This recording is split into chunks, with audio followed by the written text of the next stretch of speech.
Thank you all, firstly, for coming today. Appreciate your time. Understand that everybody's busy, and there's a lot of things competing for your attention. And that's one of the themes that I want to talk about today in terms of mobile marketing. Fundamentally, this presentation is about what marketers can do today. I did want to bring it back and give you some real examples. All of the things that I will show you today are things that we can do, we have capability to do. They're not all of our work. We have reached out to the Ogilvy Worldwide Network, and there's some great examples of some innovative work from a marketing perspective. So hopefully we can provide some inspiration. And I do aim to be brief, so I'll get straight into it. So the first thing I want to say is that this really is the year of the mobile, or last year was. You've probably all heard that before. I think we've been saying that for 5, maybe 6 or even 7 years now. I remember working on a WAP site in the late 90s. That was pretty exciting back then, and it's taken us a decade for it to become mainstream. And I mean, the number one thing that changed the game, there was really one thing in our opinion in 2010, and that was the iPhone. May have launched in 2009, I'm not sure. Either way, it was the tipping point, and it did change the game. And I think what it did was it did what other mobile devices had failed to do. It combined phone functionality with an iPod, with a great mobile browser, and it introduced the App Store as well, which has certainly changed things. And clearly, Nokia, Sony, Google, everybody's rushing to catch up. Some of them are doing better than others. Google's doing quite well. Nokia released their that was leaked, the memo. Some of you would have seen the burning platform memo, which was quite interesting. So you should look that up if you haven't heard about that. So everybody's trying to catch up. This is a pretty big statement. Mobile phones will soon challenge the television in the minds and budgets of the advertising industry. Might be controversial in some circles, but what we're not suggesting is that it will replace the television, but we are saying that it's increasingly competing for consumers' attention. So things are becoming more fragmented, people are spending time in different ways, and fundamentally consumer behaviour is changing. And mobiles are only going to get smarter. So in the past, television was certainly the hero. That was 40, 50 years ago. And today, the way consumers are interacting with your brands is fundamentally different. So I'm going to share some examples of what that looks like later in this presentation. It does require a new mindset though, and not using old models, and we need to get out of that and apply different ways of thinking. So I'm sure you're all aware of the 4 Ps. This was coined in the late 1960s, I think, by E. Jerome McCarthy. I googled that. And technology has played a major role in this shift. So we need to think about things in a more contemporary way. So the 4 Ps are fundamentally outdated, we believe, in this world driven by technology and social media. These 4 Ps were invented when markets were in control, consumers were obedient, and product advantages lasted 18 to 24 months. It's fair to say that none of that is true now. So how should we think about it? Well, we have a model that we talk about within Ogilvy particularly in terms of the 4 Es. So, and mobile plays a really big role in meeting all of these attributes. Experience is around more interactive brand engagement. Value exchange, the word exchange is around value exchange and branded utilities, fundamentally by brands being useful. Every place, well, mobile by definition is every place now. And evangelism, mobiles can give people the power to share information, good or bad, opinions, reviews, ratings, on the spot, instantly. So I think this is a really interesting model to start thinking about from a marketer's perspective. And although it's not in the curriculum yet, we do think it's a good way to start thinking about the new marketing mix. So the majority of my presentation is around providing some inspiration for brands and to give you some tangible ideas. There really is a huge opportunity here. We've been working in this space for a few years now, and we did launch one of the first iPhone app showrooms for Honda a few years ago, which we're very proud of. And this is genuinely exciting stuff. So I'm going to share with you 6 big creative opportunities. Now these 6 big creative opportunities are very content-based, and as a creative agency that has its roots in digital and technology, these are the things that we're thinking about. We're not suggesting that having a mobile optimised site is not important, or m-commerce. That's critically important, and I agree with both of the comments made earlier. But these ideas are things that we can do, outside of that environment, beyond that. So, first one, Develop mobile branded content and utilities. So this is fundamentally about getting consumers to voluntarily spend time with your brand. I think that most of us would identify that as being the Holy Grail. It's fundamentally about doing things that people like and want and not being annoying. Mobile presents great opportunities to do so, brand experiences and providing a genuine value exchange. So it's about being useful and fun. So I'm going to play some examples here of what that looks like.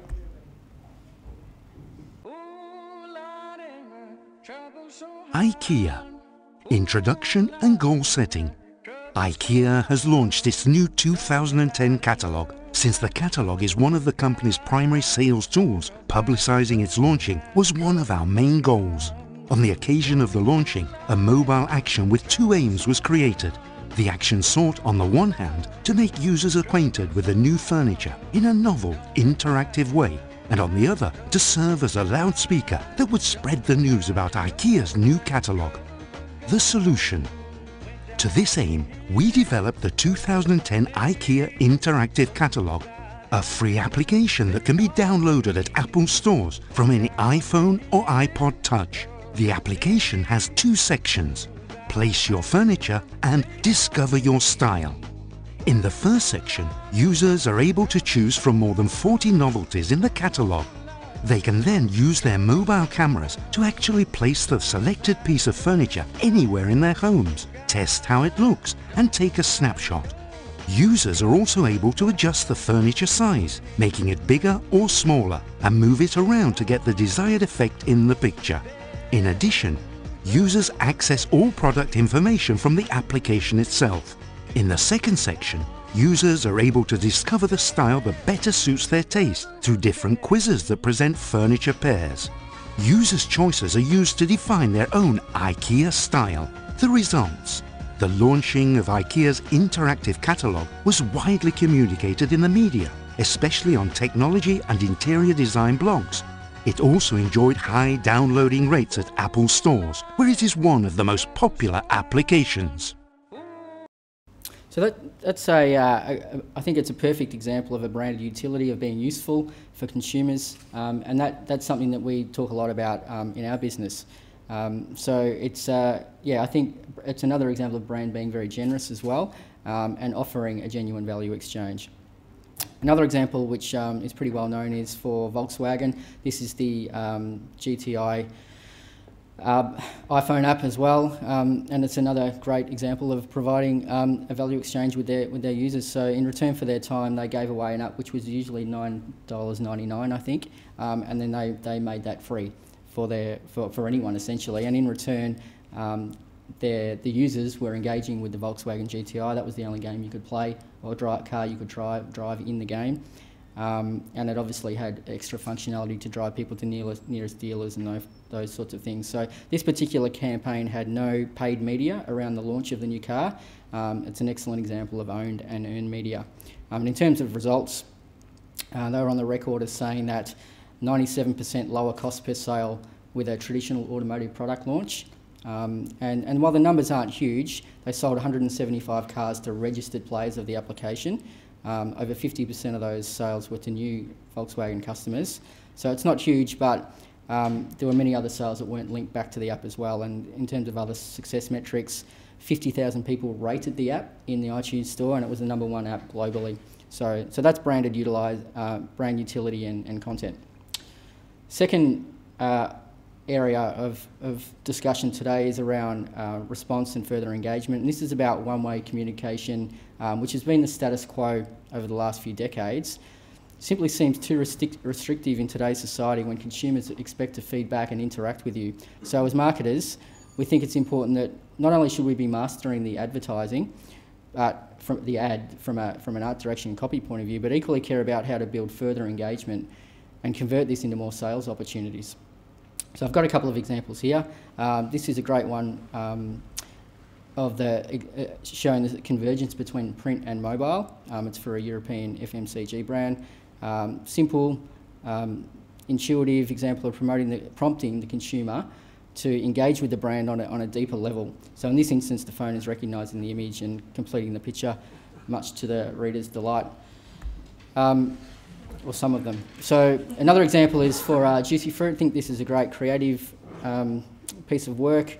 They've taken the entertainment route as well to another, but taken it to a new level, creating great brand engagement. In this instance, you pick it from a bank of 5 mouthy characters with 25 sweet sayings. Hold your iPhone under your nose and let the sweetness fly. That's their words, not mine.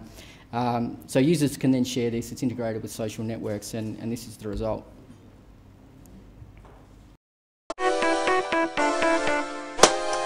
Best app ever. You're so sweet. Ponies asked for you for their birthdays.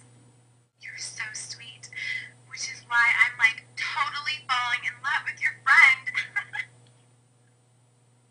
You're so sweet. I'd like to take you to my mama's house. Wear something nice. You're so sweet. If you were a status update, I would most definitely like this. You're so sweet, you go to Brooklyn for my cheesecake.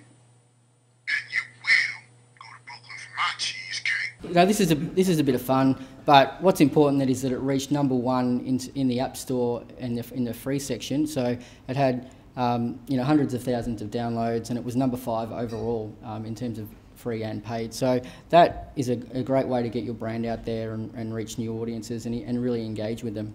Another clip. AXA is the first insurance company in Belgium to launch an iPhone application. Their iPhone app helps you out when you have a car accident. Such an innovative product deserves an equally innovative way to launch it, so we made the first iAd in newspapers and magazines. Here's how it works. The ad shows a somewhat strange accident and invites people to place their iPhones on the ad to discover what happened. The ad comes to life.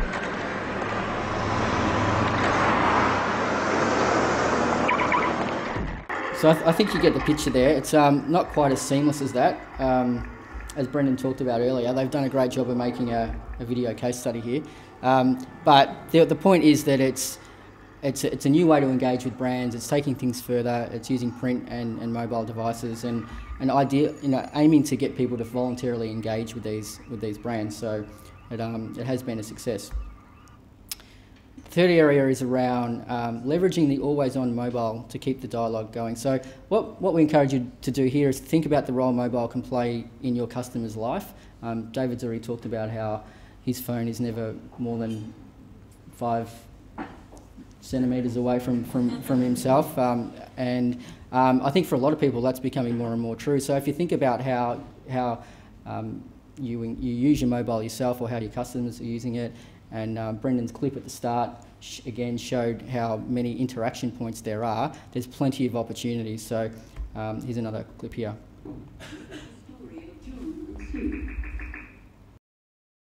Sue is the one who's 7 months pregnant. John is the other. Sue has been sent a mobile coupon for a free sample of head-to-toe baby wash. Good for baby, good for Sue. And all she had to do was text her due date to the baby centre. Sue is relieved to discover that strange cravings are common amongst expectant mums. Jenny has just eaten a pickled onion sandwich. John's start to the day is not so relaxed. Fortunately, John has received a text about a change to his schedule. Looks like his 7:45 flight may be delayed. Meanwhile, Sue's in town doing a spot of window shopping. Being an expectant mother can be hard work. But Sue is in the right place at the right time and has just received an offer for a free muffin. John, on the other hand, is safely back in the office. He's using a spare moment before his next meeting to reserve a new toaster when he receives an interesting text message.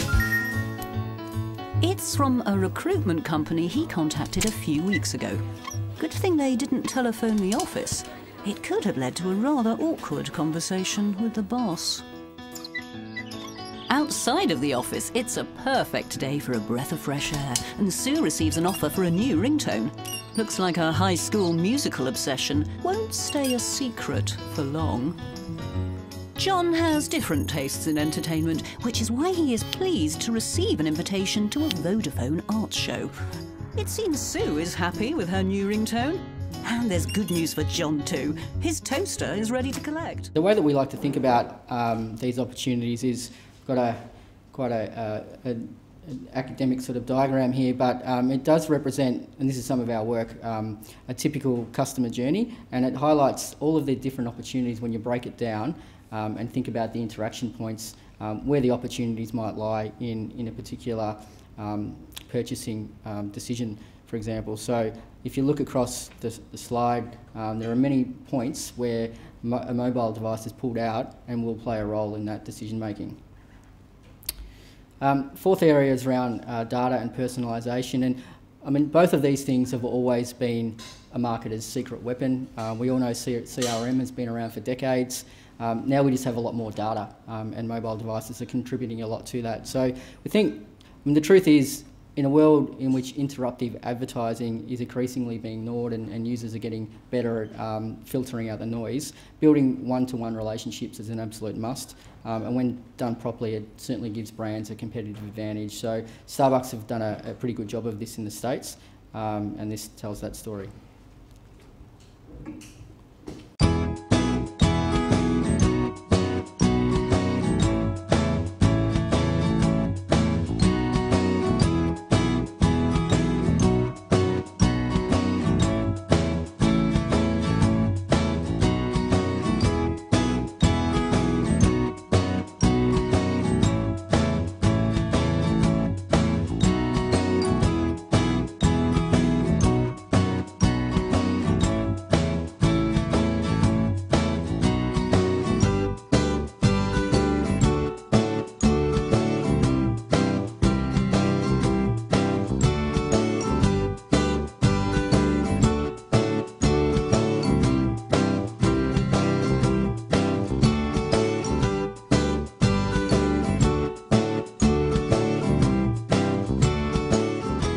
I think ultimately every CRM program in the future is going to allow consumers to receive relevant, timely offers on their terms, which is certainly something that will create opportunity, and the users will be happy to receive those offers as well.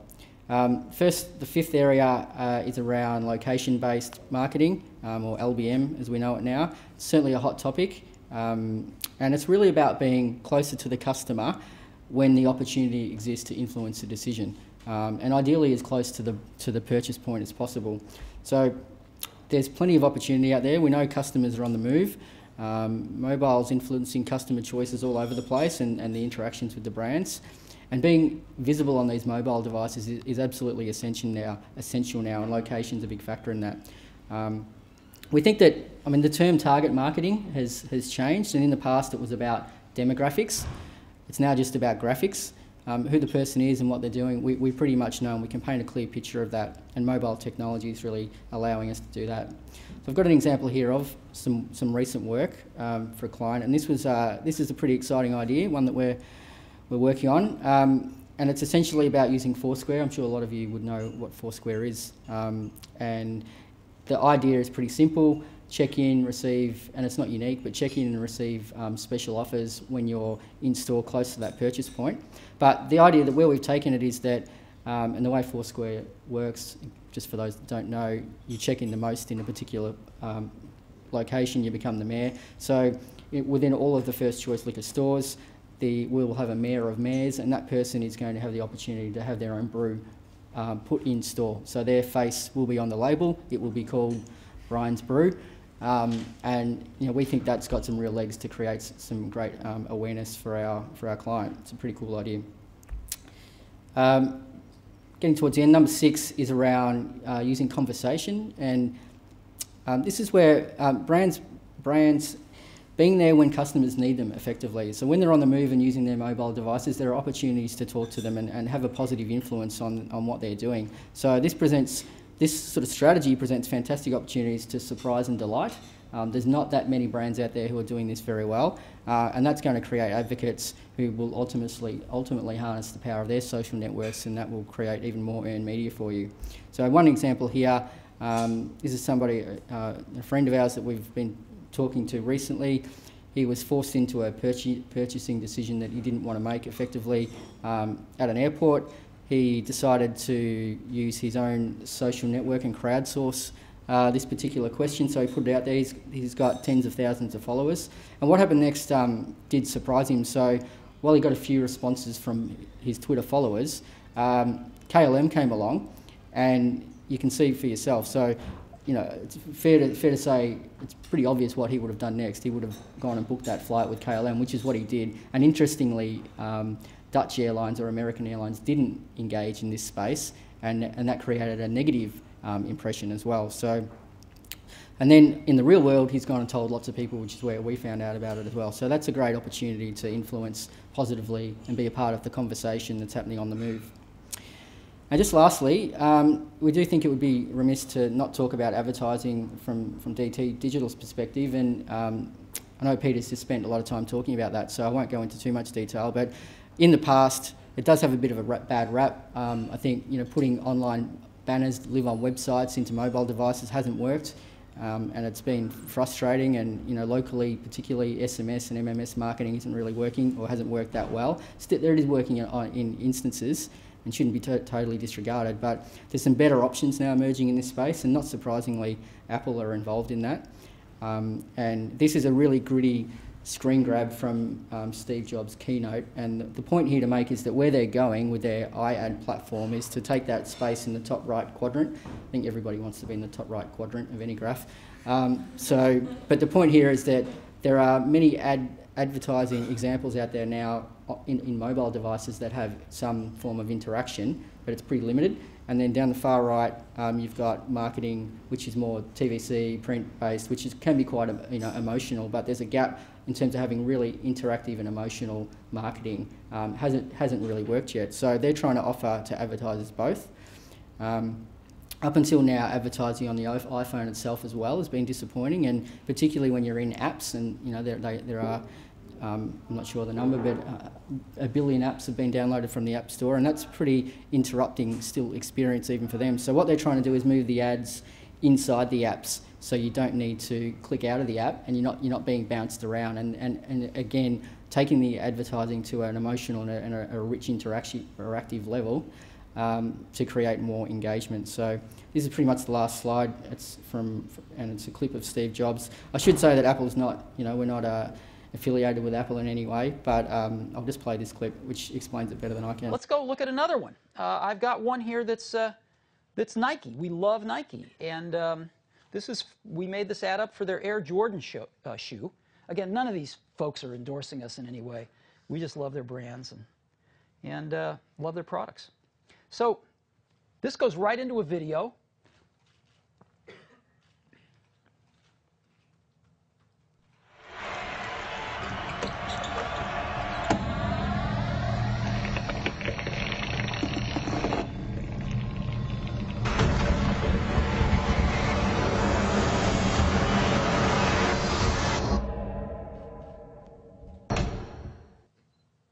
Pretty cool, huh? And then, so let's go ahead and look at, I can look at design or some photos, but I'm going to... So I'll let that continue, but I mean, what we like about this is, from a creative perspective, is the opportunity it brings to add a real level of interaction with the advertising, and to create an emotional connection, which is exactly what they're selling. But it, you know, we do believe that it adds value. And I'm sure that Apple aren't the only one offering this solution. No doubt Google have got something in store if they haven't already in this area as well. So, you know, that's pretty interesting as well from a creative content point of view. So just sort of summarising, there's six big creative content-based ideas here. Not all of them are new, but all of them are feasible and things that we can do now and have the full capability in.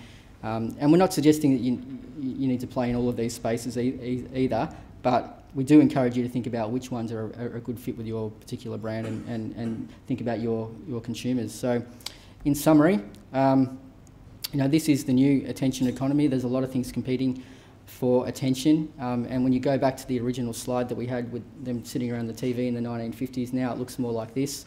You've got a TV in the background, a laptop, you know, a mobile device in hand. It's not about the mobile device competing with the TV, the PC, whatever the next device is. It's about them coexisting. And ultimately, this is a really exciting place to be, and, you know, we're looking forward to doing more work in this space. Thank you.